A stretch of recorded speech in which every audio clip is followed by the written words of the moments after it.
پیارے بچوں، ہماری آج کی کہانی ہے ایک اونٹ اور شیر کی۔ جلدی سے چینل کو سبسکرائب کر لیں تاکہ اس طرح کی مزے کی کہانیاں آپ کو دیکھنے کو ملیں۔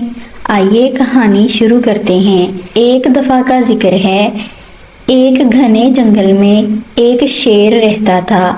شیر کے ساتھ اس کے 3 دوست بھی رہتے تھے، جن میں ایک بہت ہی چالاک کوا، بہت ہی چالاک لومڑی اور ایک کتا بھی شامل تھا۔ یہ تینوں دوست شیر کے ساتھ دوستی کی بنا پر بہت ہی غرور میں رہتے تھے۔ جنگل کے تمام جانور ان سے ڈرتے تھے کیونکہ ان کی دوستی شیر کے ساتھ تھی۔ ان کو اپنے کھانے پینے کا کوئی فکر نہ تھا کیونکہ شیر جو بھی شکار کرتا اس کے ساتھ ہی ان کا بھی گزر بسر ہو جاتا تھا۔ شیر کے کیے ہوئے شکار میں سے ان کو بھی حصہ مل جاتا تھا اور شیر کو شکار کرنے میں یہ بہت مدد دیتے تھے، دور دور سے جانوروں کا پتہ دیتے تھے۔ اس طرح شیر ان کو کچھ نہیں کہتا تھا۔ ایک دن کچھ یوں ہوا کہ ایک اونٹ کسی دوسرے جنگل سے ان کے جنگل میں آ گیا۔ اجنبی اونٹ کو دیکھ کر ان جانوروں نے اونٹ سے اس کے یہاں آنے کی وجہ پوچھی تو اونٹ نے بتایا کہ میں راستہ بھول گیا ہوں، مجھے اپنی چراگاہ کی واپسی کا راستہ نہیں مل رہا۔ اس پر شیر کو اونٹ پر ترس آ گیا۔ اس نے اونٹ کو اپنے گھنے جنگل میں پناہ دی اور اسے اپنا دوست بنا لیا، لیکن یہ تینوں جانور اونٹ سے دوستی کے خلاف تھے۔ ان کو اونٹ بالکل بھی بھلا نہ لگتا تھا۔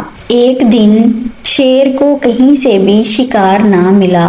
اس کے دوست جانوروں نے اسے مشورہ دیا کہ وہ اونٹ کا شکار کر لے، لیکن شیر اونٹ کے ساتھ دوستی کا دم بھر چکا تھا، اس لیے وہ اسے مارنا نہیں چاہتا تھا۔ اس نے اس بات سے انکار کر دیا۔ باقی کے تینوں جانوروں کو بھی اپنی بھوک کی فکر ہونے لگی۔ اسی طرح سے بہت سا ٹائم گزر گیا، ان کی بھوک اور زیادہ بڑھ گئی۔ تو ان تینوں دوستوں نے ایک پلان بنایا کہ وہ اپنے آپ کو شیر کے سامنے پیش کریں گے۔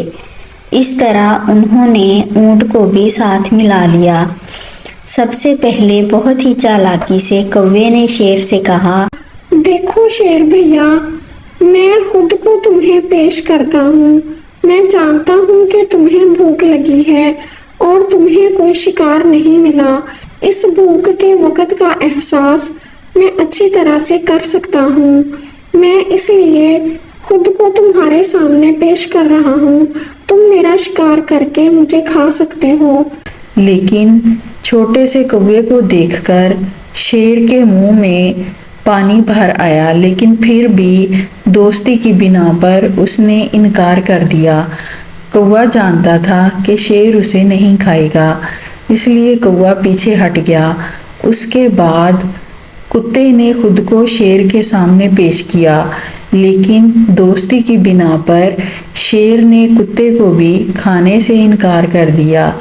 اس کے بعد بہت ہی چالاکی سے لومڑی نے خود کو شیر کے سامنے پیش کیا کہ جنگل کے راجا، میں تمہاری بھوک کا احساس رکھتی ہوں۔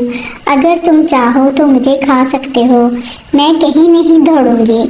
لیکن شیر نے اسے کھانے سے بھی انکار کر دیا۔ ان جانوروں کی طرف دیکھ کر اونٹ سے نہ رہا گیا۔ اونٹ نے بھی خود کو شیر کے سامنے پیش کیا اور کہنے لگا، جہاں پناہ آپ نے مجھے اس جنگل میں پناہ دی ہے، لیکن آپ کی بھوک کا احساس کرتے ہوئے میں بھی خود کو تمہارے سامنے پیش کرتا ہوں۔ آپ میرا شکار کر لیجئے اور مجھ سے اپنی بھوک مٹائیے۔ اونٹ کا یہ کہنا تھا کہ شیر نے آؤ دیکھا نہ تاؤ اور اونٹ پر حملہ کر دیا اور اونٹ کے ٹکڑے ٹکڑے کر دیے۔